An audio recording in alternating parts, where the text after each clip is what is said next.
Thank you, Sharon. And what a privilege it is for me to be here. So I was 11 days old, lying in my clean, cozy, comfortable cot in the whites-only suburb of Rondebosch, when accused number one, Rolihlahla Mandela, stood up in the dock on the 20th of April, 1964, to make his own closing argument in his treason trial. The government had offered him a lawyer. He said, no, I refuse to use that person called Joel Joffe because he does not represent my government. The government does not represent me, and I'm a lawyer anyway. And so Mandela made this remarkable speech, and he finished it with these words, which I'm going to read out to you. During my lifetime, I've dedicated myself to the struggle of the African people. I've fought against white domination, and I've fought against black domination. I've cherished the ideal of a democratic and free society in which all persons live together in harmony and with equal opportunities. And then he looked at the white Afrikaans judge, Judge Cortes de Wet, and he made this statement. It is an ideal which I hope to live for and to achieve, but if needs be, it is an ideal for which I am prepared to die. And why he said those words was because in 1964, the sentence for treason against the South African government was death by hanging. And so on the 10th of June of that year, Joel Joffe did meet with the Rivonia accused, and he said to every one of them, tomorrow you guys are being sentenced. If you are found guilty and sentenced to death, are you going to appeal against that sentence? And every one of them said no, because it would be seen as a sign of weakness. And they walked into the courtroom the next day, and Judge Cortes de Wet stood up to deliver the sentence, and he said, I find you guilty, but I'm going to charge you for a slightly one lesser sentence. Instead of giving you the ultimate death sentence, I'm going to sentence you to life imprisonment. Mandela and the others turned to the gallery because there was cheering. The crowd in the gallery went mad. He looked to see if he could see Winnie. He couldn't see her.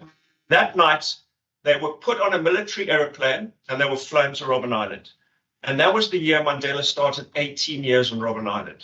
And that was the year that I was born. And as Sharon said, so I then grew up in Cape Town, living in my privileged white bubble, going to a private school, completely cut off from what was going on right under our eyes in South Africa. We only got television in 1976 for the first time. There was one news station run by the government. I was mad about sport. All I wanted to do was play sport. The penny only dropped for me in my second last year of school when I was on a school rugby tour. We were due to go to Argentina, but there was the Falklands War. So they cancelled our tour and they sent us to the Far East. And we did Thailand, Taiwan, and then we arrived in Hong Kong as a schoolboy rugby side from Cape Town. And the government found out we were there and they decided to cancel our tour. And we said, what is this all about? And we were told, you are banned from international sport. You are not meant to be in this country playing sport on a tour. So we were just school kids on a rugby tour. Suddenly we were all over the media. There were headlines, newspapers. I've still got all those cuttings. One of the really strange things happened on one day, once our matches were cancelled. We got into a bus and we went for a drive, and just happened to be another bus coming from the other direction. We stopped at a rugby field. We got out. Another team got out. A car arrived with a ref. We had a rugby match in the middle of nowhere. No one even knew about it. But that was when the penny dropped for me. I went back. I went to UCT. UCT was obviously where I started learning more. Then I had to do my 2 years of national service. And fast forward, I then taught for 8 years. Then went into the tourism industry. And then, as Sharon said, when lockdown happened, I started fulfilling my dream of writing something about Nelson Mandela.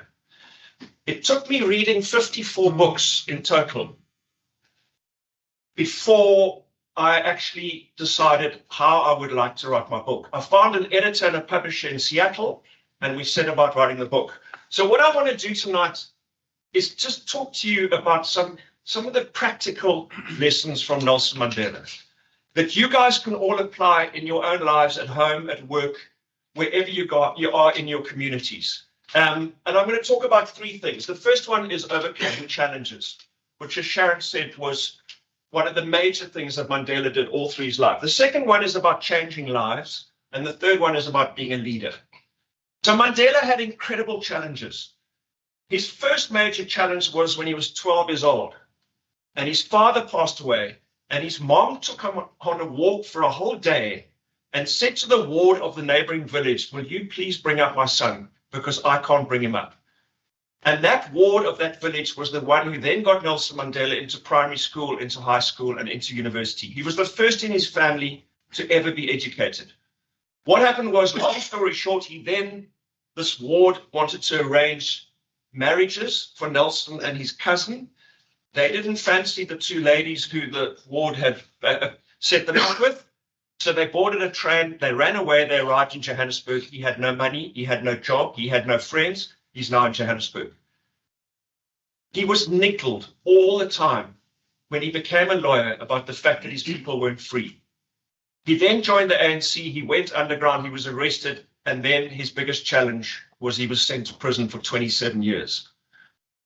How did he overcome all those challenges? You know, we heard earlier in the talk about the challenges that you face setting up businesses on the Isle of Man or in Namibia or wherever it might be. How did he overcome those challenges? He had amazing perseverance. His goal was a free and fair democratic South Africa. And nothing was going to stop him achieving that goal. So that was a long-term vision that he had. He didn't realize it was going to take 27 years to get there, all right? But he never lost faith. He never gave up. He was an optimist. He persevered right until the end. In my book, there's a chapter called How Did Mandela Survive Lockdown? Okay. So we had 2 years of lockdown where we couldn't go to great Aunt Jemima's funeral and we couldn't see our mates for a drink at the pub. Try 27 years of lockdown and then talk to me. Okay. So how he survived in lockdown, and I wrote about this, and one of the amazing things is how he kept himself fit. How many of you know what was his favorite sport when he was a youngster? Anyone know what his favorite sport was? Yeah, boxing. Okay. Does anyone know why they think he liked boxing? Any ideas? Why do you think he really enjoyed boxing? Any thoughts? Punch out the anger. Sorry? Punch out the anger. You can punch out your anger, absolutely. Any other ideas? Discipline. Discipline, completely. Anything else? He was a lawyer. Sorry? He was a lawyer. He was a lawyer. Absolutely. Yeah. You know, when he was asked about it, he said it was the one sport to him that when you got into a ring with your opponent, no one looked at the color of your skin, how much you earned, what you were worth, what school you went to. It was you against that opponent. And that one-on-one was what Mandela absolutely loved about boxing. So on Robben Island, and I do talks to schools, and I say to children, next time, it's raining, I can't get to gym. Or, Mommy, won't you take me to gym?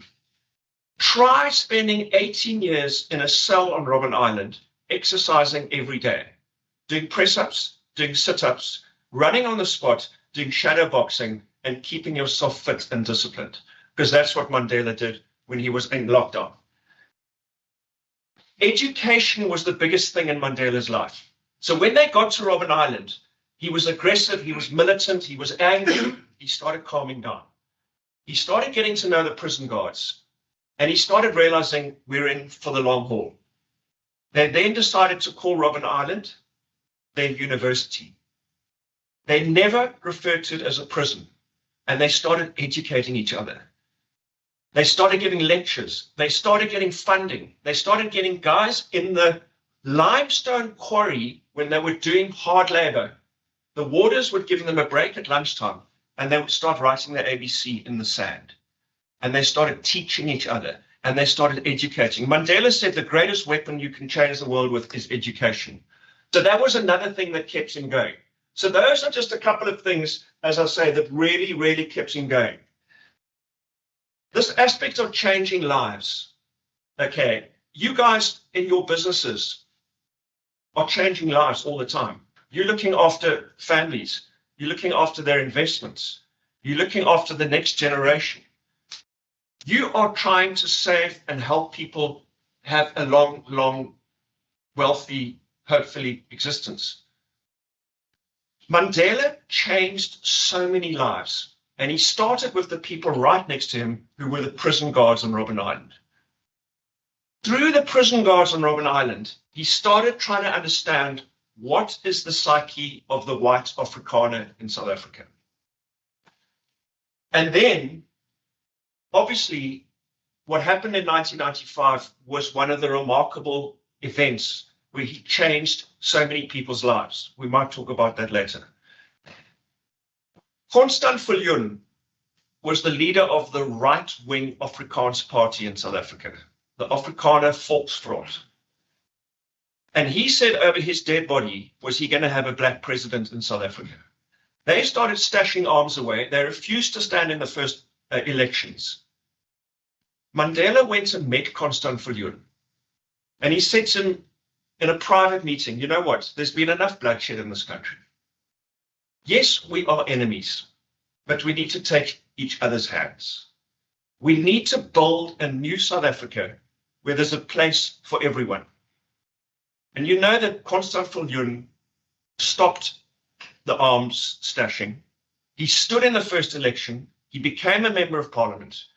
Many years later, he was asked by a journalist, would you like to meet Mandela again? And he said, you know what, I would love to, because he was the greatest of men. And that was how he turned a guy around like Constançon.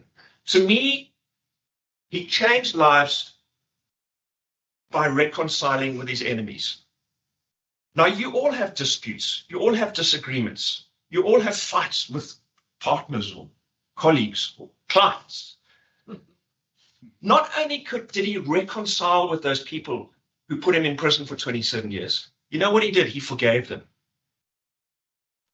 He flew to a small town in the northern part of South Africa, and he met Betsy Verwoerd, who was the widow of Hendrik Verwoerd, who was the person who wrote the apartheid laws into South Africa in 1948.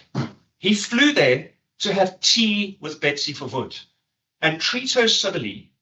She introduced him to Cook Sisters, which is an Afrikaans dessert. And he forgave her for what her husband had done.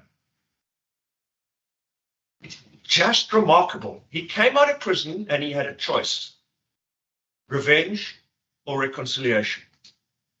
And we would not be sitting here as South Africans if he chose revenge, because he was under big pressure.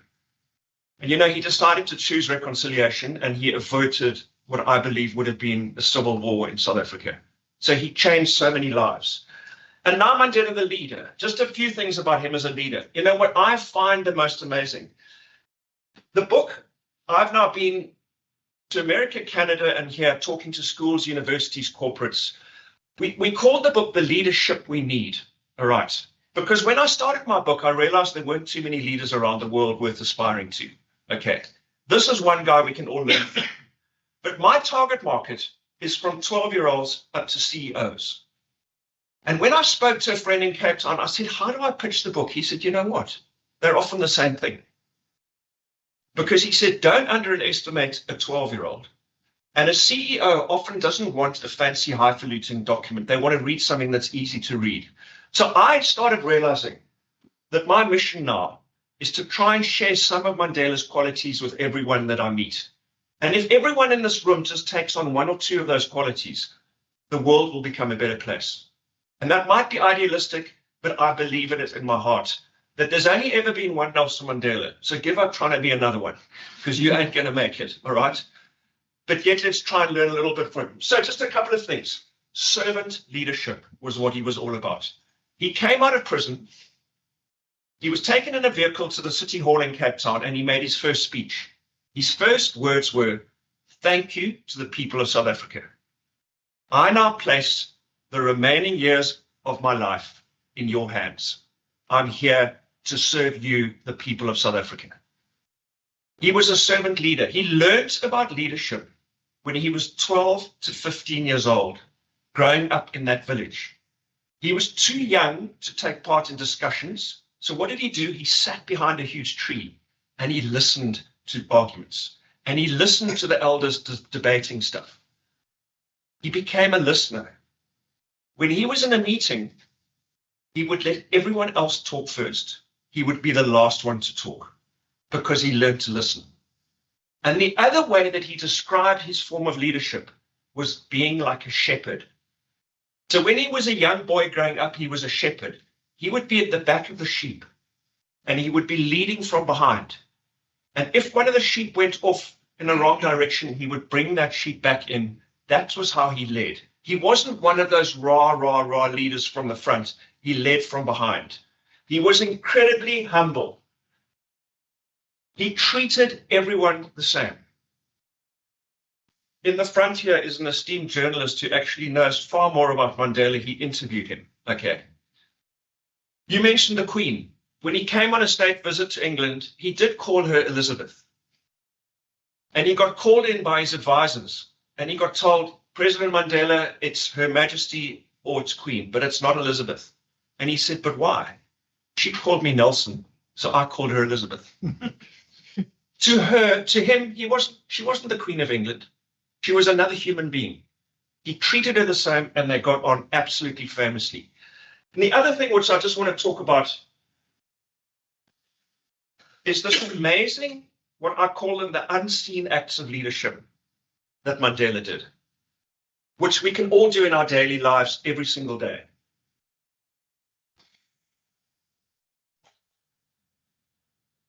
On Robben Island, for 18 years, they used a bucket for their toilet at night. So they were taken to do hard labor, but then they were locked into their cells from 5 in the evening until 5 in the morning, 5 in the morning, with a metal bucket for a toilet. One morning, and in the morning they would take their buckets out and clean them at the communal bathroom. One morning, one of the prisoners had gone to the mainland to see a doctor. And one of the warders said to one of the other prisoners, will you take his bucket out? And the guy refused. Who said, I'll do it? Nelson Mandela. So that morning he took his bucket and another prisoner's bucket. He washed them out. He dried them. He put it back in his cell. That was what Mandela was like. When he became president, he moved into the presidential home. He walked out into these beautiful gardens and all the gardeners ran for cover. Mandela stopped his security and said, what is going on? And they said, no, those are the gardeners. They're not allowed to be seen. That's how it was in the previous regime. He said, stop, bring them here. He lined them up. He met every single one of them. And he said, you know what? This is your garden. You are the ones who've made this so beautiful. Every time I come into my garden, I want to meet you guys. And I want to thank you for this garden. And when I say to people, you know, I do sports tours, I talk to groups, I say, you arrive at a cricket fixture on a Saturday morning at school. Who's the most important person that morning? It's not your coach. It's not your parents. It's the bugger who prepared the cricket pitch for you. Because without him, you wouldn't have a cricket match. So go out of your way and go and thank him. And just say thank you for preparing the pitch. When you go to the supermarket, and this is such a simple thing, just say, hi, ma'am, how are you doing? Don't just pay your stuff and leave. Those are the little things that made such a difference in Mandela's life. And those are the little things that we can all do. When he was retired, he was living in Johannesburg. There was a 14-year-old Jewish boy down the road having his bar mitzvah. And he took an invitation to Mandela's house and he gave it to one of his security guards and said, this is for the president. What happened on the Saturday afternoon? Mandela arrived at the house. He didn't reply. He didn't tell his security. He didn't tell the media. He said to his staff, I'm going for a walk. And he knocked on the door and he said, I've come for the bar mitzvah. So those are the remarkable things that made him such a unique person. There's a lovely thing as well, that he made his bed every single morning of his life. There's a general called General McRaven, who was a SEAL commander in America.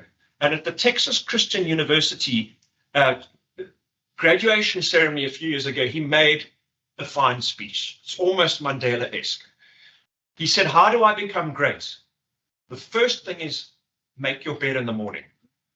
Because if you make your bed in the morning, you've achieved the first task of the day. If you then have a crap day, you come back to a room and there's a bed that you made, so you've actually achieved something. You know, when Mandela stayed at Buckingham Palace, he made his bed every single morning. That was the kind of leader that he was. So those are just a few aspects of his leadership. I could talk for more, but I know we've got to be thrown out, and Sharon wants to do a little Q&A. That's just a little smattering of what made this man such an incredible human being. He certainly changed the life of that 11-day-old baby lying in my comfortable cot. It took me a long time to realize what he'd done in my life. And only, as I say, when I started reading and started writing my book, did I realize that I had to be so appreciative of what Nelson Mandela had done.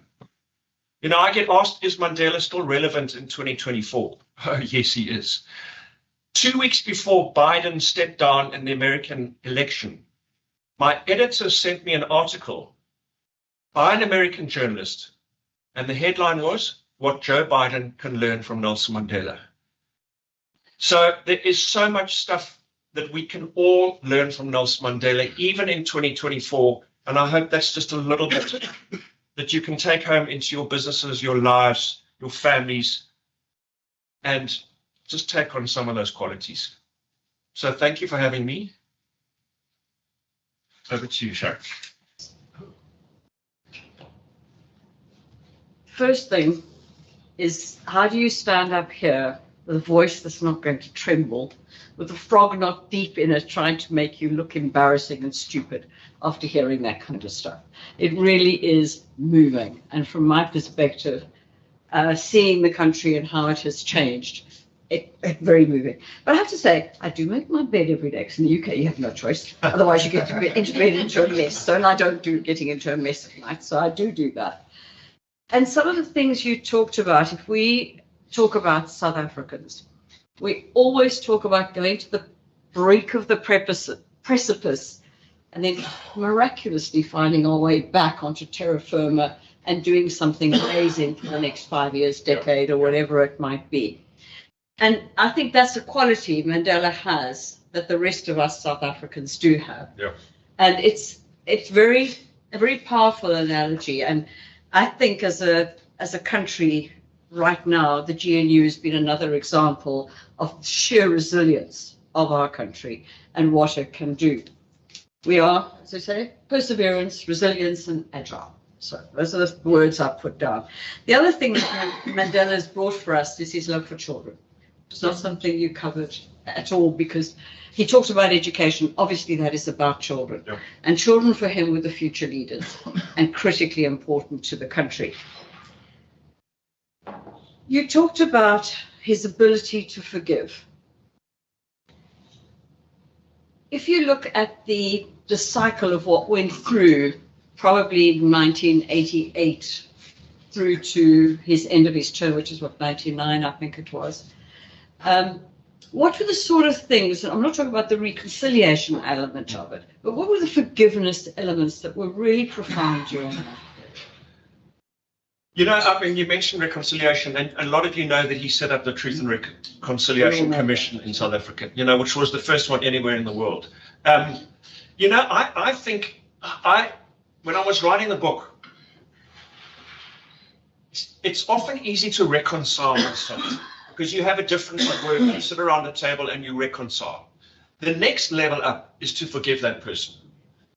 You know, Mandela wrote a lot about how he had to forgive.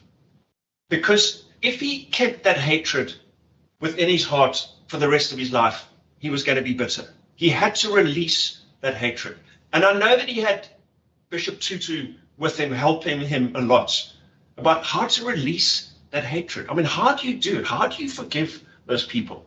So I believe that the example he set to South Africans, being able to forgive, was very impactful in South Africa. Because there was stuff that went on that was pretty hectic. You know, we're only 30 years old in South Africa. I mean, you all know that. And there's still, the relics of apartheid are going to be there for generations to come. But that innate ability from Mandela to set the example to all of us, hang on a second, if I can forgive these people, then you can as well.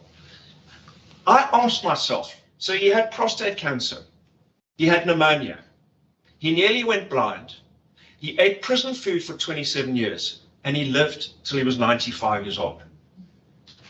I just, I've asked this people, I asked it to a friend of mine who's a deeply devoted Christian, and he said, maybe he was just put on this world to make a difference. And that whoever our maker is spared him because he had things he had to do. But how the hell did he survive to 95? And I know he had such challenges. He had to deal with Winnie's issues when he came out, his family issues. He hadn't seen his kids. He didn't know them. He had to get divorced from Winnie. But yet he met Grusser, One of the roles I chose in my book is Mandela the gardener. And I've wrote a beautiful chapter. My next statement. Okay. Because on Robben Island, he had a garden. And he actually writes that one of the finest things was to plant a seed and to watch it grow. And he talks about, I talk about businesses, our lives. It's all about gardening, stages of gardening, nourishing, weeding, pruning, enjoying the fruits of your labor. Gardening, life is gardening. But he wrote a letter of condolence to Grusser Michelle when Samora was killed in the plane crash.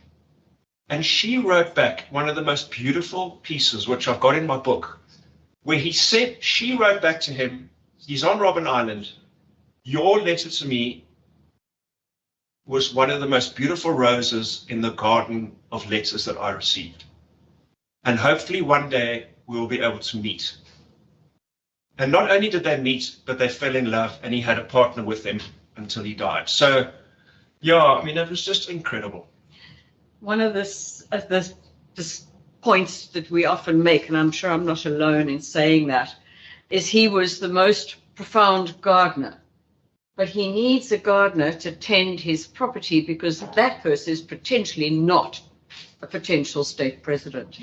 And it's however much you have skills, it's learning that ability to delegate to others who can do equally in that part of your life where you can now excel in something others can't do. So what's that little special uniqueness you can bring? And stop cluttering our lives with the stuff other people can do for us. And I think that's probably, for me, one of the big takeaways of Mandela's. And the other one being, there's no point swallowing poison and think you're going to kill your enemy. You're just going to kill yourself. So you don't swallow poison, which is along the lines of what you were talking about. Yeah.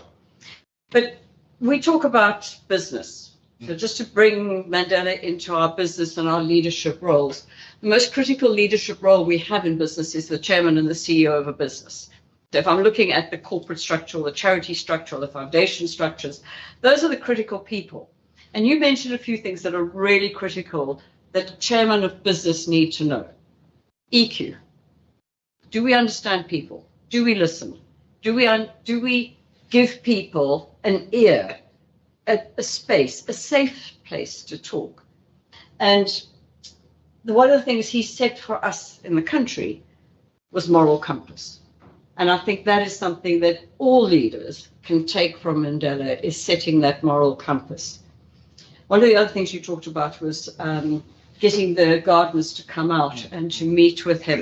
It's a bit like contract law. You go out there and you see the gardeners, you see the garden, you nod to them and you move on. You've had a contract of engagement. He went further. He went to the personal level, which is really, really interesting. I met Siya Kolisi the other day, or twice now in the last few months that I've met him. I'm tiny. Yeah, that man's a big man. How to feel like the absolute opposite to a man. Take Siya Kolisi and take me. There's no correlation, and it's actually quite funny to look at some of the photographs. Well, I think it's funny because it's the best way I can get my way through trying to suffer being such a little midget against a big man. But there's a man who's come from the same part of the world, has some of the characteristics that Mandela has. And yes, he's been trained, he's been well coached, he's been looked after, he's done a huge amount for this country. And you go back to Mandela and Francois Pienaar, and you now look at what Siya is doing, and it's really, really a powerful follow-on that he has achieved.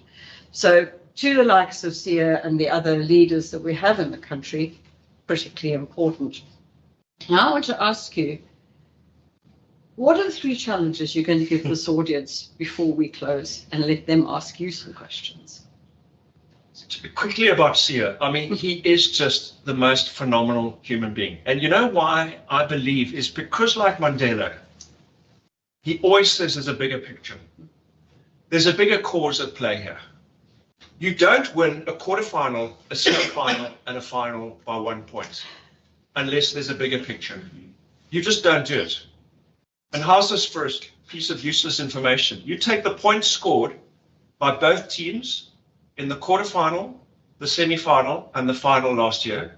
You add up all those points, the total Equal. is 111. 111. I mean, that's just a stupid little aside, which I quite like. Mandela, there was a bigger picture. Sia is always talking about doing this for the people of South Africa. I find it's quite sad that he's getting divorced now from Rachel. I've thought a lot about this. A lot of people thought Mandela was a saint, and he hated the fact that people called him a saint. And he's saying about that was, I'm not a saint, I'm just a sinner who kept trying. You know, and yeah, he got divorced. And it's quite a wacky kind of thought that Sia is so perfect, yet he's going through something which is so intensely personal. But I was at Murrayfield on Saturday. He was the last one to leave that field. Coming around the side of the field, taking selfies, signing stuff, posing with a little Scottish kid who, you know, it's just phenomenal. And what he's done for South Africa is just incredible. You know, I mean, every black kid in South Africa looks up to him now. They used to support the All Blacks back in apartheid. There are still some, but now he's the absolute, he's a role model. And he comes from the same region. He was offered a scholarship to go to Grey Port Elizabeth. Education became very important to him. So there are a lot of similarities between the 2 men. So the 3 challenges I want to leave you. Okay. Number 1, the next time you're having a bad day or things are not going so well, imagine spending 18 years using a bucket for a toilet. And then tell me about having a bad day. Because it just puts it in perspective. So that's the first challenge that I want to leave with you. The second one is to do an unseen act of leadership in the next day. Go out of your way at work or at home or in the Tesco to just reach out to someone, because you don't know what that person might need. And the third one, which I found a lot when I studied Nelson Mandela, write a handwritten note to someone. Mandela, when he was at Pollsmoor prison and he'd had pneumonia, he would be taken to Constançon Hospital to the physiotherapists. He would find out the name of the physio who treated him. He would get back to his cell and he would write a handwritten note to thank him or her for treating him. Give it to Christo, and he would deliver it to the hospital. When Christo's son, Christo Brunt, the prison guard, Mandela was president of South Africa. He knew that Christo's son was turning 16. He called Christo into his office one day and he said, give this to your son tomorrow. Dear Rian, congratulations on your 16th birthday. If you study hard, you will become one of the great leaders of our country. Regards, Uncle Nelson. So in the middle of being the president of the country, he remembered his warder's 16th birthday and wrote a personal note.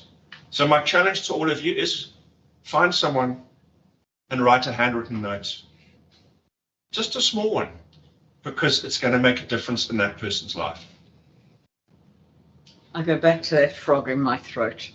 It's quite an emotional moment. And I'm taking up the challenges, and let's share some of those challenges as to what we've done and how we've taken some of these points of learning from today.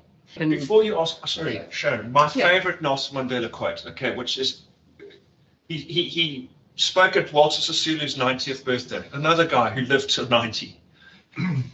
This is my favorite Nelson Mandela quote, which again ties into what I've been saying. What counts in life is not the mere fact that we have lived. It is what difference we have made to the lives of others that will determine the significance of the life we lead. And I think that just sums up Mandela. And if we all meet our maker one day and we can think back on the significance that we've made in the lives of others, then we can tick the box.